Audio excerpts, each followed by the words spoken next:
Ramachandrapuram corporate private విద్యా సంస్థల్లో ఫీజుల దోపిడీ అరికట్టాలని, విద్యా హక్కు చట్టాన్ని పటిష్టంగా అమలు చేయాలని, కూటమి ప్రభుత్వం ఫీజుల నియంత్రణ చట్టాన్ని అమలు చేయాలి. ఆర్డీఓకు వినతి పత్రం. జిల్లా విద్యాశాఖ అధికారి తల్లిదండ్రులకు క్షమాపణ చెప్పాలి. రామచంద్రపురం డివిజన్ కార్పొరేట్ ప్రైవేటు విద్యా సంస్థల్లో ప్రభుత్వ నిబంధనలను ఉల్లంఘిస్తూ విద్యార్థులు తల్లిదండ్రుల నుండి లక్షలాది రూపాయలు అధిక ఫీజులు వసూలు చేస్తున్న నేపథ్యంలో పీడీఎస్యూ మరియు తల్లిదండ్రుల ఆధ్వర్యంలో Ramachandrapuram revenue divisional officer RDO గారికి వినతి పత్రం అందించారు. ఆర్డీఓ మేడం స్పందించి సమస్యలను పరిష్కరిస్తానని హామీ ఇచ్చారు. ట్యూషన్ ఫీజులతో పాటు పుస్తకాలు, యూనిఫారాలు, రవాణా, హాస్టల్, ప్రత్యేక కోచింగ్ తదితర పేర్లతో విద్యార్థులపై ఆర్థిక భారం మోపుతున్నారని ఆయన పేర్కొన్నారు. ఆంధ్రప్రదేశ్ విద్యా సంస్థల ప్రవేశాల నియంత్రణ మరియు కాంపిటీషన్ ఫీజు నిషేధ చట్టం 1983 ప్రకారం కాంపిటీషన్ ఫీజులు, డొనేషన్లు వసూలు చేయడం నేరమని గుర్తు చేశారు. 2019లో రాష్ట్ర ప్రభుత్వం ఏర్పాటు చేసిన ఏపీహెచ్ఈఆర్ఎంసీ కమిషన్లు ఫీజుల నియంత్రణ, విద్యార్థుల హక్కుల పరిరక్షణకు సంబంధించిన అనేక సిఫార్సులు చేశాయని, వాటి ఆధారంగానే జీవోఎంఎస్ నెంబర్ 53, జీవోఎంఎస్ నెంబర్ 54 ఉత్తర్వులు జారీ అయ్యాయని తెలిపారు.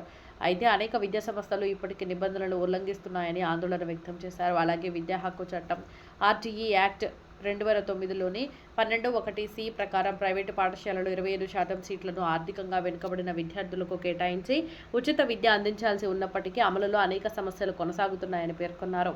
ఆర్టీఈ 12(1)(c) ద్వారా జాయిన్ అయిన విద్యార్థులకు పెండింగ్ ఉన్న ఫీజులను విడుదల చేయాలని, అన్ని రకాల ఫీజుల్ని రద్దు చేయాలి.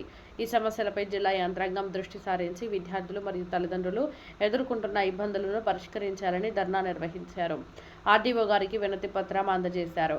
ఈ కార్యక్రమంలో వెంటపల్లి చింతా రాజారెడ్డి, తల్లిదండ్రులు శివ, రవి, ఉదయ్, నాగరాజు, పార్దు తదితరులు పాల్గొన్నారు. బి సిద్ధు, రాష్ట్ర సహాయ కార్యదర్శి, పీడీఎస్యూ.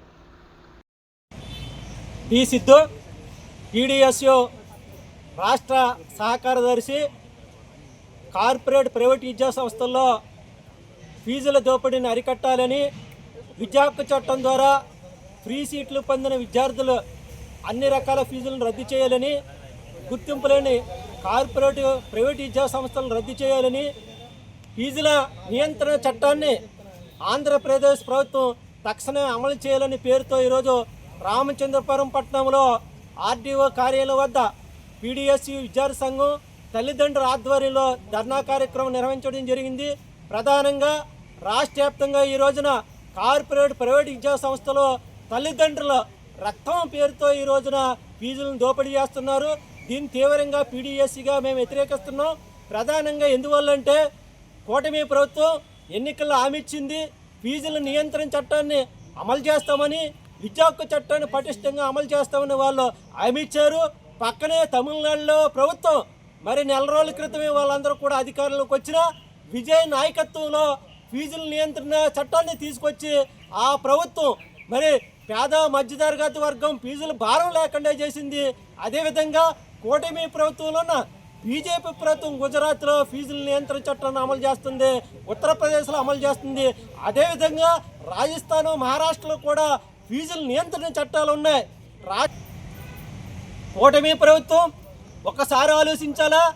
2021, 22, 23, 24 అంటే 3 సంవత్సరాల కాలంలో ఆ రోజున జగన్మోహన్ రెడ్డి ప్రభుత్వం మరి మాజీ హైకోర్టు న్యాయమూర్తి కాంతారావు, అదేవిధంగా ఈశ్వరరావు నాయకత్వంలో జీవో నెంబర్ 53, 54 ఫీజుల నియంత్రణ చట్టాన్ని తీసుకొచ్చారు. ఆ రోజు గ్రామీణ ప్రాంతాల్లో 10,000 రూపాయలు, అదేవిధంగా హై స్కూల్లో 12,000 రూపాయలు, మున్సిపాలిటీలో 15,000 రూపాయలుగా ఫీజులు నిర్ణయించారు. అది ఫీజుల నియంత్రణ చట్టం. దాన్ని తర్వాత మరే ప్రైవేట్ యాజమాన్యాలు హైకోర్టుకి వెళ్తే హైకోర్టు కొట్టేసింది. అయినా కానీ ఆ కమిషన్ ఏం చెప్పిందంటే తల్లిదండ్రులు చాలా ఇబ్బంది పడుతున్నారు, ఫీజుల నియంత్రణ చట్టాన్ని అమలు చేయాలని ఆ కమిషన్ చెప్పింది. తక్షణమే మీరు జీవో నెంబర్ 53, 54 కూడా ఫీజుల నియంత్రణ చట్టంలో అమలు చేయాలా?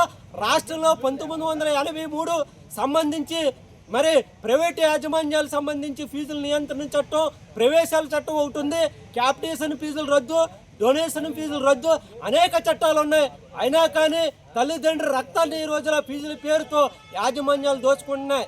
పుస్తకాల పేర్లతో, యూనిఫామ్ పేర్లతో, టై పేర్లతో, అదేవిధంగా బస్సుల పేర్లతో, అదేవిధంగా హాస్టల్ పేరుతో, రకరకాల ఫీజుల పేరుతో ఈ రోజున మరి తల్లిదండ్రులని ప్రైవేట్ యాజమాన్యాలు మోసం చేస్తున్నాయి. కాబట్టి రాష్ట్ర ప్రభుత్వం ఫీజుల నియంత్రణ చట్టాన్ని తీసుకురావాలా. అదేవిధంగా కేంద్ర ప్రభుత్వం 2009లో సంబంధించి విద్యా హక్కు చట్టం తీసుకొచ్చింది. విద్యా హక్కు చట్టం ద్వారా ఎవరైతే ఫ్రీ సీట్లు పొందింది అంటే ఆర్టీసీ 12(1)C ద్వారా ఎవరైతే ఫ్రీ సీట్లు పొందారో తల్లిదండ్రులు వాళ్ళందరికీ కూడా ఫ్రీగా ఎడ్యుకేషన్ ఇవ్వాలి. కానీ ఈ రోజున ఫీజులు కట్టించుకుంటున్నారు, పుస్తకాల ఫీజులు కట్టించుకుంటున్నారు, యూనిఫామ్ రకరకాల ఫీజుల పేరుతో మరి తల్లిదండ్రులను విద్యా హక్కు చట్టం తల్లిదండ్రులను కూడా ప్రైవేట్ యాజమాన్యం మోసం చేస్తున్నాయి. రాష్ట్ర ప్రభుత్వం కూడా మరి ఓసీ విద్యార్థులకి వాళ్ళకి ఫీజులు గత 2 సంవత్సరాలు ఇవ్వాలా. అంటే ఆర్టీ 12(1)C ద్వారా పొందిన విద్యార్థులకి మరి గత 2 సంవత్సరాల నుంచి ఫీజులు రావడం లేదు, అవి కూడా ఇవ్వాలని ఈ సందర్భంగా మేము తెలియజేస్తున్నాం. లేని పక్షంలో రాష్ట్ర వ్యాప్తంగా పెద్ద బలమైన ఉద్యమాలు నిర్వహిస్తున్నాం. ఈరోజు ఆర్డీఓ గారికి ఎంత పత్రం ఉంచింది, ఆర్డీఓ మేడం స్పందించి ఈ సమస్యలను తక్షణమే పరిష్కారం చేస్తారని ఆవిడ తెలిసింది. ఆవిడకి పిలవందనాలు తెలియజేస్తాం. మా అబ్బాయి భాషణ స్కూల్లో చదువుతున్నాడండి. భాషణ స్కూల్ ఫస్ట్ నుంచి చదువుతున్నాం. ఫస్ట్ క్లాస్ నుంచి ఫస్ట్ క్లాస్ 2 సంవత్సరాలు అడగలేదండి ఫీజు. మా లాస్ట్ ఇయర్ ఫీజు కట్టమని కంపల్సరీ అడిగారండి. అడిగితే ఎందుకు కట్టాలండి, గవర్నమెంటే కడుతుంది కదా అంటే గవర్నమెంట్ రూపాయి ఇవ్వలేదు, మీరు ఫీజు కడతాను కానీ కుదరదన్నాడండి. బుక్స్ ఇమ్మంటే యాక్టివేషన్ ఫీజు ఇవన్నీ కడితేనే కానీ బుక్స్ ఇవ్వనన్నారండి. మొత్తం వాళ్ళకి కంటే 15,000 కడితేనే కానీ బుక్స్ ఇవ్వలేదండి. ఇప్పుడు కూడా సేమ్ అదే పొజిషన్. మన బుక్స్కి వెళ్ళామండి. ఇప్పుడు లాస్ట్ ఇయర్ 10వ తారీఖున వెళ్తే బుక్స్ ఫోన్ చేసి చెప్తానండి అని అన్నాడండి. ఇప్పుడు దాకా ఆయన ఫోన్ చేయలేదండి, బుక్స్ తీసుకోమని కూడా చెప్పలేదండి అసలు మాకు. అదే మామూలుగా బుక్స్కి 8,000 కట్టమన్నారండి, 7,800 కట్టమన్నారండి. యాక్టివేషన్ ఫీజు 7,000 అన్నారండి. అవన్నీ కడితేనే కానీ బుక్స్ ఇవ్వనన్నారండి. పులిదిని సీనిబాబు అండి, మాది అసంబాద. ఫ్రీ సీట్ వచ్చిందండి. 6వ సంవత్సరం పెట్టుకోమన్నారు. మా అమ్మకి పెట్టాను. ఫ్రీ సీట్ అన్నమాట. నేను సూర్య స్కూల్లో జాయిన్ చేశానండి.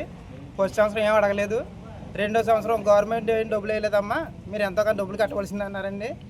కొంత అమౌంట్ కట్టానండి. ఆ తర్వాత అలాగని అమ్మఒడి రాలేదు. ఫస్ట్ అయింది, యూకేజీ అయిందండి. First, second, third.